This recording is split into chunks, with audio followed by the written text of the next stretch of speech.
मुखाग्नि दे रहे हैं हीराबा को।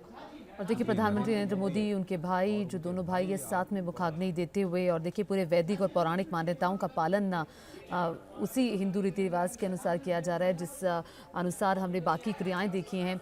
मुखाग्नि देने के बाद हाथ जोड़कर परिक्रमा इस वक्त की जा रही है प्रधानमंत्री और उनके भाइयों की तरफ से। ये तस्वीरें आप देख रहे हैं। बाकायदा दाह संस्कार के वक्त में पूरे आदर सम्मान के साथ जो चिता है उसको मुखाग्नि दी गई है, और ये अंतिम संस्कार की आखिरी वक्त में ये प्रक्रिया होती है जो की जाती है। अनुराग, बिल्कुल, ये तस्वीरें आप देख रहे हैं। प्रधानमंत्री नरेंद्र मोदी ने मुखाग्नि दी है, उनके जो भाई हैं उन्होंने मुखाग्नि दी है, और इसी के साथ हीराबा पंचतत्व में विलीन हो रही हैं। तो ये जाहिर तौर पर ये वक्त जो है एक बेटे के लिए बहुत भावुक कर देने वाला क्षण, और बहुत मुश्किल वक्त इसे कहना चाहिए, क्योंकि बहुत मुश्किल वक्त होता है कि अब माँ से वो कभी बात नहीं कर पाएंगे। माँ से जो फ़ोन करके हालचाल वो पूछते थे रोज़ाना, जैसे विकास चंद्रा हमें बता रहे थे, अब वो बात उनकी कभी नहीं होगी। देखिए रात में 3:30 बजे अंतिम सांस ली हीराबा ने, और उसके बाद सुबह सुबह प्रधानमंत्री पहुँचे सीधे गांधीनगर के रायसेन वाले घर पर, और वहाँ से अंतिम यात्रा को उन्होंने पहले कांधा दिया, फिर जो शव वाहन था उसमें प्रधानमंत्री हाथ जोड़कर माँ के सामने बैठे रहे, और फिर अब ये मुखाग्नि पूरे दाह संस्कार की जो प्रक्रियाएं होती हैं उससे पहले उसको निभाया गया। पूरे रीति रिवाज का पालन करते हुए मृत शरीर को लकड़ी की चिता पर लिटाया गया, और दाह संस्कार इस वक्त किया जा रहा है। अपनी माता जी को मुखाग्नि देने के बाद प्रधानमंत्री चिता की परिक्रमा करते हुए, और ये उनके भाई आप देख रहे हैं, चूँकि छोटे भाई पंकज के साथ माताजी रहा करती थी, बड़े भाई भी पास में ही रहते हैं, तो लगातार माँ से मिलना जुलना होता है। लेकिन प्रधानमंत्री का जब भी दौरा होता है, अब से कुछ ही दिन पहले आपको याद होगा जब प्रधानमंत्री की अपनी माँ के साथ तस्वीर सामने आई थी, गुजरात का चुनाव था, और प्रधानमंत्री वक्त रहते जैसे ही उनको वक्त मिलता था माताजी से मिलना नहीं भूलते थे, और दौरा कहीं का भी हो, विदेश के किसी कोने में प्रधानमंत्री बैठे हों, लेकिन माँ से बात करके हालचाल जाना, माँ से बात नहीं हुई तो परिवार वालों से पूछना कि माँ के रूटीन में तो कोई बदलाव नहीं है। जैसे ही अब से 2 दिन पहले प्रधानमंत्री को जानकारी मिली, वो सीधे अस्पताल पहुंचे, यूएन मेहता अस्पताल, और उसके बाद उन्हें नहीं पता था कि अगली बार मैं आऊंगा तो माँ से मुलाकात ऐसे होगी। ये बहुत मुश्किल वक्त है, और पूरी प्रक्रिया का पालन इस वक्त किया जा रहा है। जो पौराणिक मान्यताएं, वैदिक मान्यताएं विकास, उसी के मुताबिक आखिरी क्षणों में जो क्रियाएं रहती हैं उसको इस वक्त निभाया जा रहा है। मुखाग्नि दे दी गई है प्रधानमंत्री की तरफ से। अब चूंकि भाई भी वहाँ पर मौजूद है, बहुत ही सादगी का, अगर हम देखें तो मुझे शंकर सिंह वाघेला दिखे, और 2-4 नेता और जो होंगे वो वहाँ पर मौजूद हैं, इसके अलावा कोई नहीं।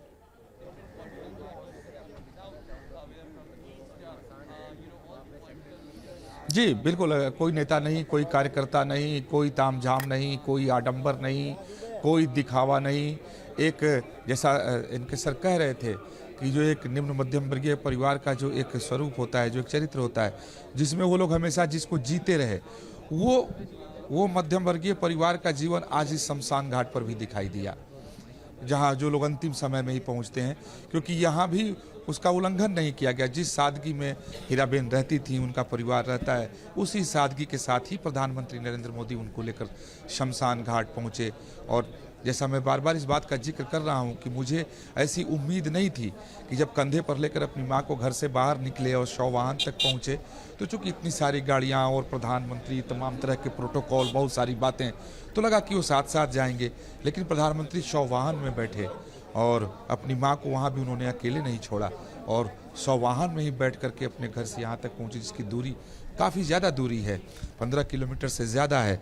और यहाँ आए और बिल्कुल एक विधि विधान, सनातनी रीति रिवाज से जिस तरीके से दाह संस्कार का जो प्रक्रिया है, जो दाह संस्कार की विधि है, उस पूरे विधि विधान का पालन किया जाता है। हालांकि इस विधि विधान में अनुराग कहीं कहीं देश भेद काल भेद से अंतर दिखाई देता है, यानी क्षेत्र विशेष में कुछ कुछ अलग चीज़ें दिखाई देती हैं। गुजरात में कुछ अलग है, तो मध्य प्रदेश में अलग है, महाराष्ट्र में अलग है, बिहार में अलग है, लेकिन बाकी जो वैदिक विधि विधान है सब जगह एक है।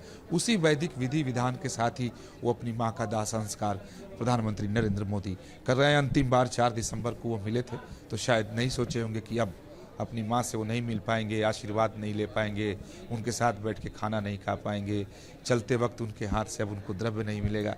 तमाम सारी बातें, चूंकि जी। कहा जाता है कि माँ का स्थान तो ईश्वर भी नहीं ले सकते, तो प्रधानमंत्री मोदी के लिए भी व्यक्तिगत तौर पर मेरा मानना है कि अब तक की अगर कोई सबसे इनके बड़ी सर क्षति हो अगर सकता है कि ये अभी सही समय ना हो प्रधानमंत्री नरेंद्र मोदी के लिए, एक व्यक्तिगत अब तक का सबसे बड़ा नुकसान है, लेकिन जो सादगी अब तक नजर आई है, क्या आपको नहीं लगता कि आने वाले वक्त में राजनीतिक विमर्श का एक हिस्सा बनेगी और बननी चाहिए भी?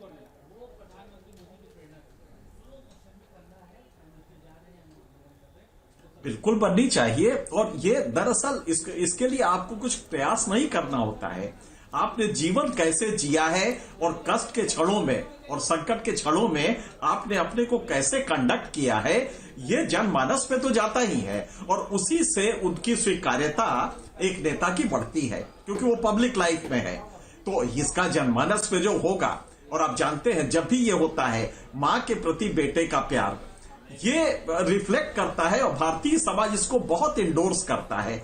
मैं चाहूंगा विकास इस मामले में बहुत पारंगत है, वैदिक रीतियों को जानते हैं और कर्मकांड का भी अच्छा ज्ञान रखते हैं, और शायद आप भी रखते हैं। विकास मुखाग्नि जो देता है वो एक ऐसी स्थिति होती है, उसके बाद वो धारण करता है और बहुत कुछ सामान्य जीवन से अलग हट जाता है 11 दिन के लिए। जी। तो क्या मतलब जब तक 13वीं ना हो सर तब तक के लिए उन्होंने दी है। हालांकि इसका एक और भी जब तक 13वीं ना हो सर तब तक के लिए। जी बिल्कुल बिल्कुल, ये जरा देखना होगा, पता करना होगा। जी विकास, आप बता पाएंगे, जैसा विकास ने बताया कि गुजरात में हो सकता है कि अलग तरीके की परंपरा हो, लेकिन एनके सर बिल्कुल सही कह रहे हैं विकास की जो मुखाग्नि देते हैं वो जब तक 13वीं ना हो जाए तब तक उस पूरे कर्मकांड को अपनाते हैं। और उत्तर भारत में परंपरा ये भी है कि वो घर से बाहर भी नहीं निकलते हैं।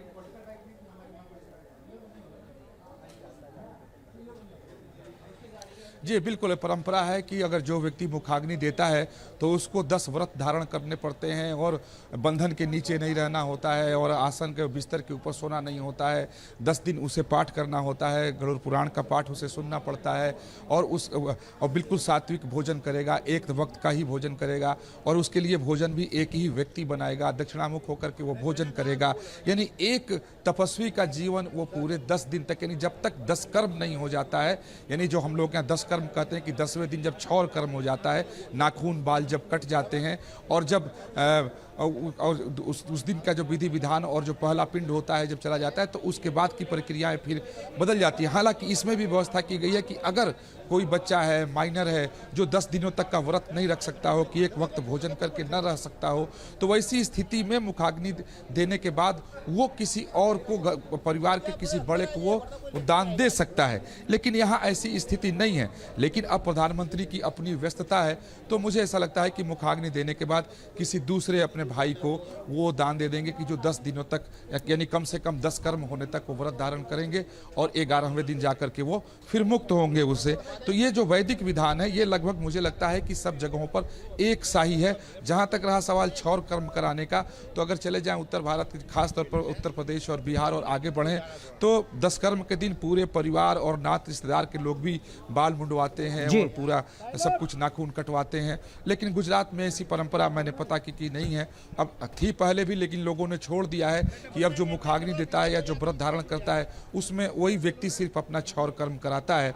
वो परंपरा यहाँ है। अब हो सकता है कि जितने भी प्रधानमंत्री नरेंद्र मोदी के भाई हों वो सारे लोग क्षौर कर्म कराएं, अपने बाल कराएं, अपने मुंडन करवाएं। तो ये विधि विधान तो है। बाकी जो कर्म कांड की प्रक्रिया है वो देश भेद से अलग अलग हो जाता है कि बिहार में कुछ और होगा और गुजरात में कुछ और होगा। यहाँ कर्म कांड किसी और तरीके से करेंगे, यानी दान पुण्य जो श्राद्ध कर्म होता है वो किसी और तरीके से वो करेंगे, लेकिन वो देश भेद से बदल जाता है। लेकिन जो मूल विधि है पिंड दान की, वो विधि कहीं नहीं बदलती है। पूरे भारतवर्ष में या वो हिंदू सनातनी कहीं भी धरती पर रहता हो, पिंड दान की विधि वो नहीं बदल सकता है। जिस विधान से पिंड को दान करना होता है उसी विधान से होता है और उसी विधान से। विकास, आपके पीछे तस्वीरें हम देख रहे हैं, थोड़ा हलचल तेज हो चुकी है, आप थोड़ा तस्वीरें भी एक बार दिखाएं। ये अपनाई गई है वो शुद्ध वैदिक विधान से ही किया गया है।